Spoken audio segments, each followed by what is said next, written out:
ጤና ይስጥልኝ እንደምን አላችሁ? በዛሬው ቪዲዮ ማቀርብላችሁ በጉድለቶች ላይ በሰንሰለት ተጠፍረሃል በሚል ርዕሰ ጉዳይ ላይ ይሆናል። ምንድነው ያልኩት?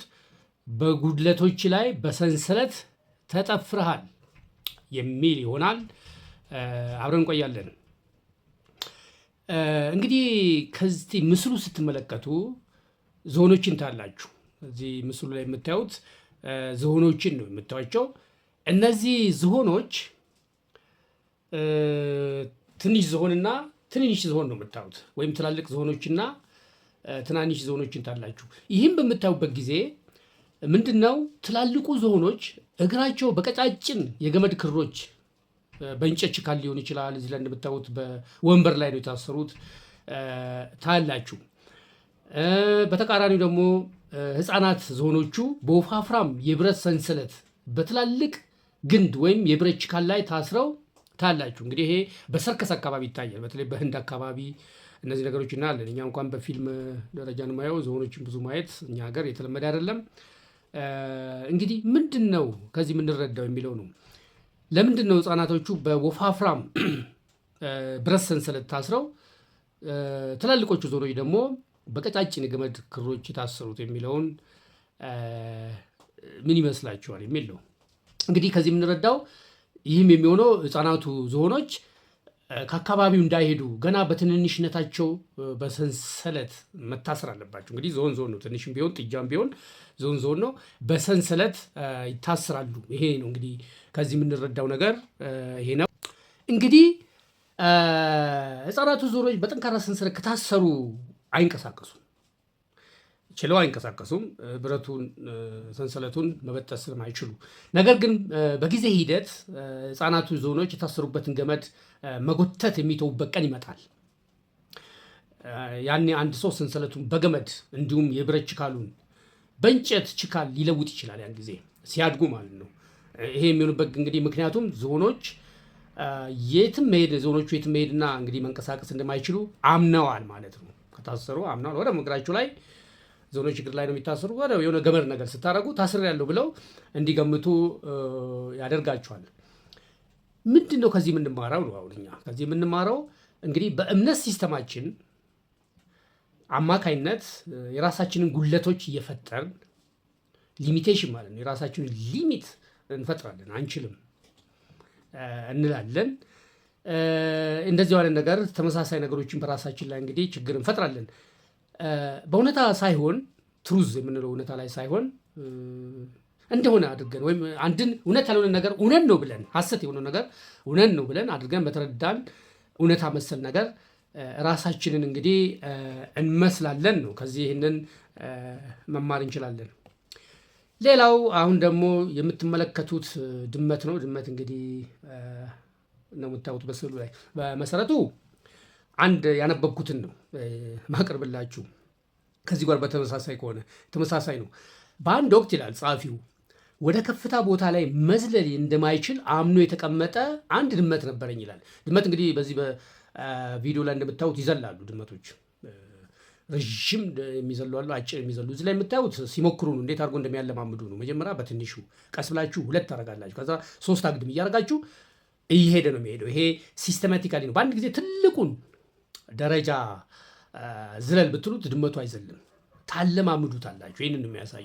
ዞሮ ዞሮ ድመት ወደ ላይ ይዘላል፣ ወደ ታች በጣም ይዘላል፣ ከፎቅ ላይ ሁሉ ይዘላሉ፣ ወደ ላይ ይዘላሉ። ተፈጥሯቸው እንደዛ ነው። በጣም እንደ ዶሮ ወደ ላይ ወይም እንደ ወፋት ባይዘሉም በራሳቸው ልክ ደግሞ መዝለል የሚችሉ ናቸው። እንግዲህ ድመቶች በዚህ መልክ ነው የምናየው። እና ምን ይላል ጸሐፊው? በአንድ ወቅት ወደ ከፍታ ቦታ ላይ መዝለል እንደማይችል አምኖ የተቀመጠ አንድ ድመት ነበረኝ ይላል። አይዘልም፣ ድመቱ ፈሪ ነው። እንግዲህ ሁሉም ድመት አንድ አይነት አይደለም።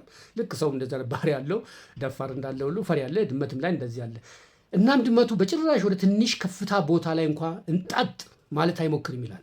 እንጣጥ እንኳን አይልም፣ በቃ ፈሪ ነው። አልችልም ነው የሚለው ድመቱ ማለት ነው። በዚህ ሁኔታ ድመቱ አርጅቶና ጃጅቶ ሳለ አንድ ቀን ወደ ቤቴ ስመጣ በመጽሐፍ መደርደሪያ ከፍታ ጫፍ ላይ ተቀምጦ አገኘሁታል። ምን ነው የምትረዱት እስቲ ከዚህ? አያችሁ፣ ለካስ ድመቱ ስላረጀና ስለጃጀ አልችልም ብሎ ያስብ የነበረው ለዘመናት በድመት ዘመን ማለት ነው በእድሜ ልኩን ያስብ የነበረውን ነገር ረስቶታል። እንግዲህ ሰው ሲጃጃ ብዙ ጊዜ ይረሳል የሚለውን ነገር ነው። ስለዚህ ሳያውቆ ዘለለ። ለካ ይችል ነበረ ለዘመናት፣ ግን ያንን ነገር አላውቅም ሲል እንደነበረ ነው። ከዚህ የምንረዳው አሁንም እኛም በስርዓቱ ካረጅንና ካጃጀን ማድረግ የማንችላቸው ነገሮች እንረሳና እናደርጋቸዋለን። ይህን ነገር እናስተውላለን። ስለዚህ ከዚህ ምንድን ነው የምንማረው የሚለውን ነገር አብረናለን። እስቲ ከመጠቅለላችን በፊት እንደዚህ ነገር አጋጥሞን አቅም እኛ አልችልም የምንላቸው ነገር ግን የምንችላቸው እንግዲህ ብዙ አባባል አለ በዚህ ዙሪያ ላይ የተጻፉ መጻሕፍት አለ። እነዚህ ሞቲቬሽናል ስፒከርስ ወይም ስፒች ሜከርስ የሚባሉ አነቃቂ ንግግሮችን የሚያደርጉ ሰዎች፣ ኮንሰልታንቶች፣ እነዚህ ካውንስለሮች የመሳሰሉት እንግዲህ ሳይኮሎጂስት ብዙ ጊዜ የስነ ልቦና አዋቂዎች ማለት ነው በዚህ ዙሪያ ላይ ብዙ ነገር ብለዋል። አልችልም ካላችሁ አትችሉም፣ እችላለሁ ካላችሁ ደግሞ ትችላላችሁ። ስለዚህ በዛ ዙሪያ ላይ እስቲ ስንቶቻችንን አልችልም ምንለው? ምን የሚል አባባል አለ? ትልቅ ነው ብለን የምናያቸው ሰዎች ቁጭ ብለን ስላየናቸው የሚል አባባል አለ። ቁጭ ብለን ስላየናቸው እውነት ነው። እኔ ይህንን በራሴ ማይቻለሁ። እኔ አንዱ ነኝ በነገራችን ላይ ሊሚትድ ከሆነ ብዙ ጊዜ አልችልም ብዬ ራሴን ሳስቀምጥ ከነበሩ ሰዎች መካከል አንዱ ነኝ። ነገር ግን ሄጄ ከነዛ ሰዎች ጋር ስራ አልችልም አይደለም፣ ከነሱ በላይም እበልጣለሁ። ብዙ ነገሮችን አይቻለሁ። እንግዲህ የኔ ቪዲዮ ለየት የምትለው ምንድን ነው? ከዚህ በፊት ባሉ ቪዲዮዎች ላይ ገልጫለሁ።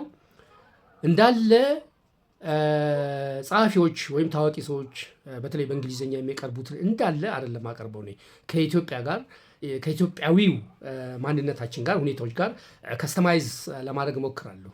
ምን ማለት ነው ይሄ? እኛ ሀገር እና በአውሮፓዎች ወይም በአሜሪካኖች የተጻፈውን እንዳለ መውሰድ አንችልም። አንዱ ችግራችን ይሄ ነው። ብዙ ጊዜ ወጣቶች እንደዚህ አነቃቂ ንግግሮች ወይም ሌሎች ምክሮችን ለመተግበር የሚያቅታቸውም ከስተማይዝ ስለማናደርግላቸው ነው። ምክንያቱም እኛ ሀገር ሲስተም ችግር አለ። ይሄ ግልጽ ነው። ምንም በግልጽ ካልተነጋገርን አይሆንም። ስለዚህ እኛ ጋር ሲስተም ችግር አለ። እናንተ ስላወቃችሁ ወይም በጣም ታዋቂ ሰው ስለሆናችሁ እውቀት ስላላችሁ ወይም ክሎ ስላላችሁ የመፈለግ እድላችሁ አንዳንዴም አይደለም በአብዛኛው ችግር አለው። እናውቃለን። ብዙ ነገሮች በዘመድ አዝማድ በመሳሰሉ ብዙ የተሳሰረ ነገር አለ። ስለዚህ የሚመለከተው አካል ያንን ማስወገድ አለበት። በውጭው ዓለም ግን ስናይ ባደጉ ሀገሮች እነዚህ ፌር የሆነ ፕሌይንግ ፊልድ ነው ያላቸው። ፌር የሆነ ፕሌይንግ ፊልድ አላቸው በአንጻራዊነት።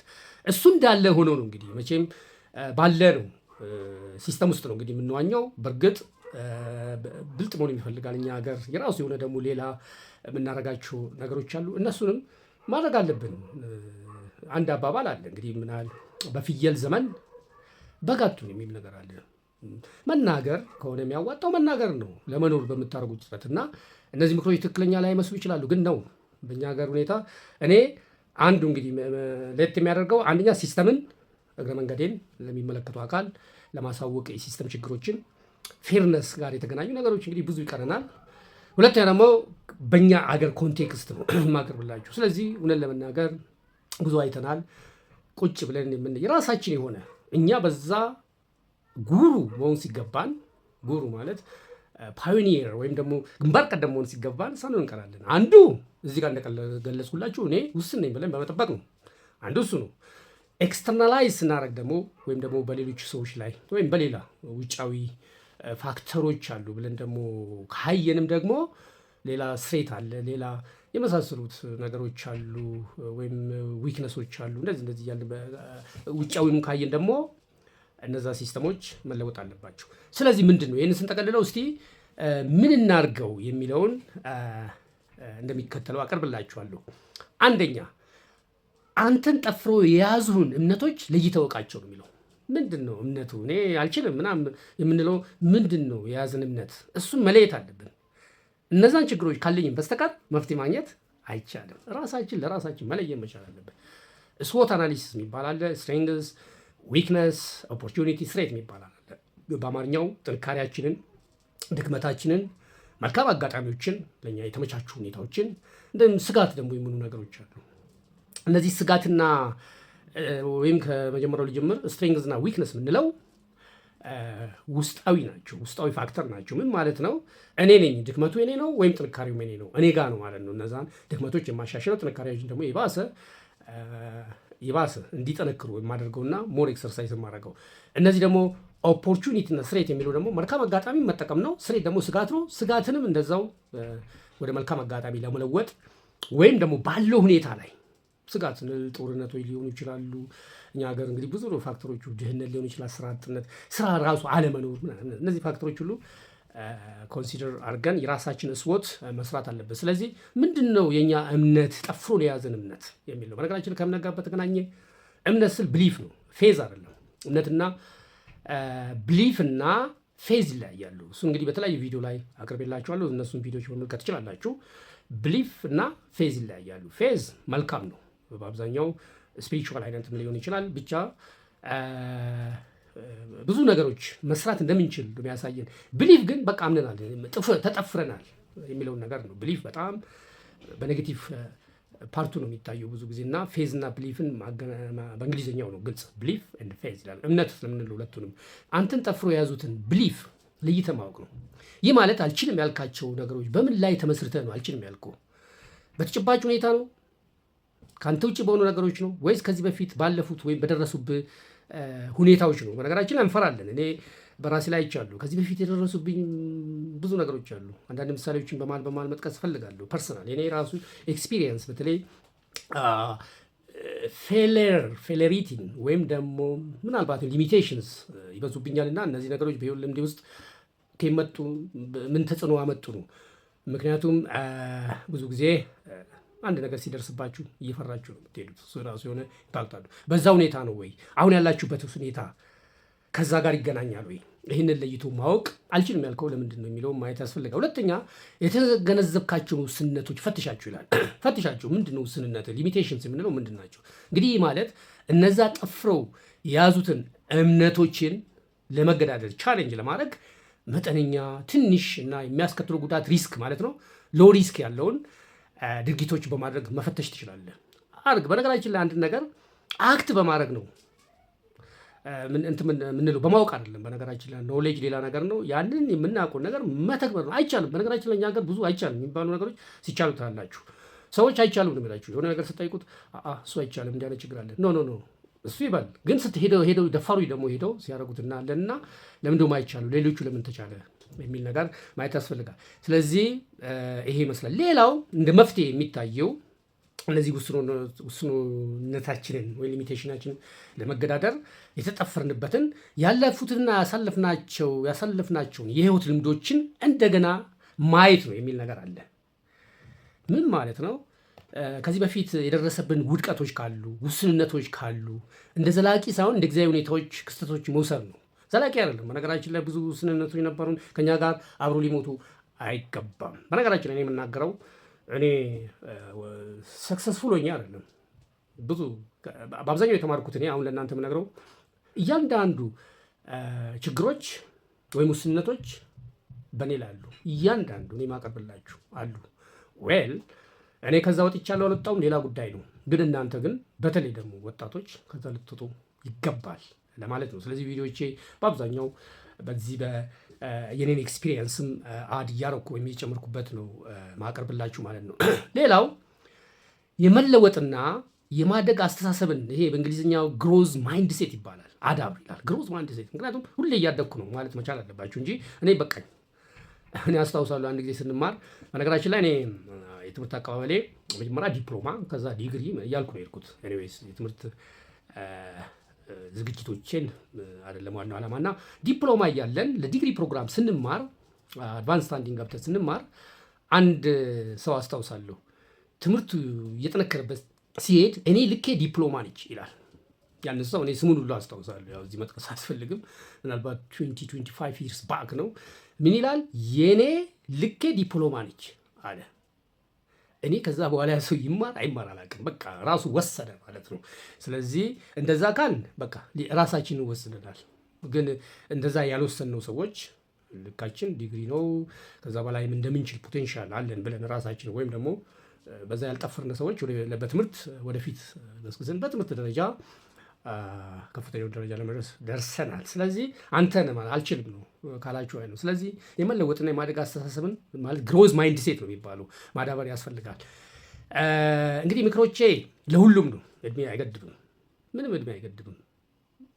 በእርግጥ ቀደም ብሎ ወይም በወጣትነታችሁ እነዚህ ነገሮች መፈጸም ደግሞ በኋላ ዋጋ በነገራችን በሄደ ቁጥር እነዚህ መማር የመሳሰሉ ነገር ዋጋ ያስከፍላሉ። በሌሎቹ ቪዲዮዎች ላይ አቅርቤላችሁ ይሆናል ወይም አቀርብላችኋለሁ። ብዙ ዋጋ ያስከፍላል። ትምህርትና ዳገት እያረፉ ነው የመሳሰሉ ዋጋ ያስከፍላል። እኛ ያስከፍሎናል። ስለዚህ እናንተ ደግሞ መክፈል የለባችሁም። እንግዲህ የመለወጥና የማደግ አስተሳሰብን ወይም ግሮዝ ማይንድ ሴት አዳብር ማለት ምን ማለት ነው ስንል ይህ ማለት ራስን የማይችል አድርገህ መውሰድን ትተህ እውቀትን እና ክህሎት በአጠቃላይ ችሎታ ማለት ነው ኮምፒተንስ ችሎታ ዕለት ተዕለት እየዳበረ ወይም እያዳበሩ የሚመጡት መሆናቸው ነው። በቃ አዶን ነው የምናደርገው። በነገራችን ላይ እኔ የላይፍ ሎንግ ለርኒንግ ፕሮሞተር ነኝ። ያው አንዱ ማስተር ያደረኩትም ትምህርት ላይፍ ሎንግ ለርኒንግ አደልት ላይፍ ሎንግ ለርኒንግ ነው። አንዱ ማስተርስ ዲፍረንት የተለያዩ ማስተር ያደረኳቸው ትምህርት ደረጃ ቢኖርም አንዱ እሱ ነው። ሌላው ቴክኒክና ሙያ ትምህርትና ስልጠና አካባቢ ነው። ኦልሞስት ማስተር ሳይሆን እኔ በዛ አካባቢ በጣም ምኩራበት ናሽናል ደረጃ ሳይሆን በብሔራዊ ደረጃ ነው በኢንተርናሽናል ደረጃ ራሱ ኮምፒተንት ነው የሚለው በቴክኒክና ሙያ ትምህርትና ስልጠና በተለይ በቲቪቲ ካሪኩለም ዴቨሎፕመንት ትሬኒንግ ዴቨሎፕመንት ኢን ጀነራል ከዲዛይን ጀምሮ ነው። ስለዚህ ምንድን ነው ለማለት የፈለግኩት እነዚህ ሁል ጊዜ ትምህርት እየጨመረ ነው። ትምህርትን እየወለደ ነው የሚለው ነገራችን ላይ የተማራችሁ በሄደች ቁጥር አለማወቃችሁን ነው የምትረዱት። ይህ አባባል አለ፣ የሆነ ሰው ብሎታል። እየተማርኩ በሄድኩ ቁጥር አለማወቄን ነው እሱ ብሎታል፣ ግን እውነትም ነው። እኔ ደግሞ ኖርማሊም አይቼዋለሁ። ይህም ማወቅ ያስፈልጋል ከላይፍ ሎንግ ለርኒንግ ፐርስፔክቲቭ በተለይ ስናየው። ስለዚህ እንደዛ በመሆኑ ግሮዝ ማይንድስ በግሮንድ ማይንድ ሴት መተካት እንዳለብን ለማመላከት ነው። ሌላው የመጨረሻው እንግዲህ እንደ መፍትሄ የምናየው ከዚህ ከተጠፈርንበት ማንነታችን ውስንነታችን ለመውጣት አዎንታዊ መርሳት የሚባል አለ። ፖዚቲቭ ፎርጌቲንግ ይባላል። ፖዚቲቭ ፎርጌቲንግ ፎርጌት የሚለው ኔጌቲቭ ነው፣ ዝም ብለን ስናየው አሉታዊ ነው፣ ግን ፖዚቲቭ ነው። ፎርጌቲንግ ያስፈልጋል። ምን ማለት ነው? ያንን ተለማምዶ ወይም ያንን ፕራክቲስ ማድረግ ነው ይላል። በነገራችን ላይ እኔ አንዱ ከሚቸገርበት ውስጥ ፎርጌቲንግ ነው። ፎርጌቲንግ ላይ በጣም የድሮዎችን ነው ማስታውሰው እና ኖርማሊ አዝ ዩር ኤጅ ኢንክሪዝስ ሚን አዝ ዩ ጌት ኦልደር እንደዚህ አይነት ባህሪ አለ። የበፊቱን የማስታወስ አዲሱን ያለመያዝ ናቹራሊ ማለት ግን ደግሞ እንደዚሁ ደግሞ በተፈጥሮም ወይም ምናልባትም አላቅም እንደዛ ባህሪም አለኝና ያንን ግን ፖዚቲቭ ፎርጌቲንግ ግን ያስፈልጋል። በነገራችን ላይ አንዳንድ መርሳት ያለብን ነገሮች አሉ። ቅራቅንቦ ተሸክም መሄድ የለብኝም እኔ እሷን ባህሪ ያለችብኝ ወይም ኢት ማይት ቢ ጉድ ለጥሩ ነገር ወይ መጠቀም መቻል ነበረብኝ። ኤኒዌይስ እናንተ ግን የምመክረው ፖዚቲቭ ፎርጌቲንግ ማለት ይህ ማለት ራስን በአሮጌ ማንነት ማየትን ማስወገድ ነው። በቃ ያንን አይደለ አሮጌ ማንነት አለፈ ማለት ነው። በአዲስ መልክ ሊሆንና ሊከሰት በሚችሉ መልኩ መተግበር ወይም አክት ማድረግ ነው የሚሉ ናቸው። በዚህና በመሳሰሉት ርዕሰ ጉዳዮች ላይ እንግዲህ እናንተም ልትወያዩበት ትችላላችሁ። በሌሎች ቪዲዮዎች ላይ እንገናኛለን። ሰብስክራይብ ማድረጋችሁ አትርሱ። ከሁሉም በላይ ደግሞ አንድ ሰብስክራይብ፣ ሁለተኛ ደግሞ ኮሜንት አድርጉ። እስቲ ምናልባት በቪዲዮ ላይ ኮሜንት ስታደርጉ መማማር ነው። በነገራችን ላይ አንዱ እኛ ስለ እንግዲህ ኢትዮጵያውያን የግድ ኢትዮጵያዊ እንደዚህ ማለት አልፈልግም። ቶታሊ ዊ ኢትዮጵያንስ የሚለውን ፓርት ነው። እኔ አፍሪካውያን የሚለውንም ብዙ መጠቀም አልፈልግም። ምክንያቱም አይ ኖው ነሲንግ አባውት አፍሪካንስ። እኔ ማውቀው ኢትዮጵያዊነትን ግን በደንብ ነው ማውቀው እና ከዛ አኳያ ሳይ ይሄ ኖሌጅ ሼር ማድረግ ወይም ኮንቬይ ማድረግ ኢምፓርት እንለዋለን። ለአንዱ ያለንን ለአንዱ ለማስተላለፍ እንቸገራለን። እነዚህ ነገሮች ይጎዱናል። አሁን ብዙዎቹ ውጭዎችን ካየን ነጮቹ በቀላሉ ጉግል አድርገን የምናገኘው መረጃ በነፃ ይሰጡናል። እኛ ግን እንቸገራለን። ያለንን ኦንላይን ላይ እንኳን ለማስፈር እንቸገራለን። ይሄ አንዱ ችግራችን ነው። እንደ ሲስተም ሳይሆን እንደ ካልቸር የሚባል ባድ የለውም፣ ግን ባድ ሀቢቶች ውስጥ አሉና እነዚህም መወገድ መቻል አለባቸው። በሌሎቹ ቪዲዮዎች እንገናኛለን። ስለዚህ ኮሜንት ማድረጋችሁ፣ ሰብስክራይብ ማድረጋችሁ አትርሱ። ላለው በጥሞና ስላዳመጣችሁኝ አመሰግናለሁ።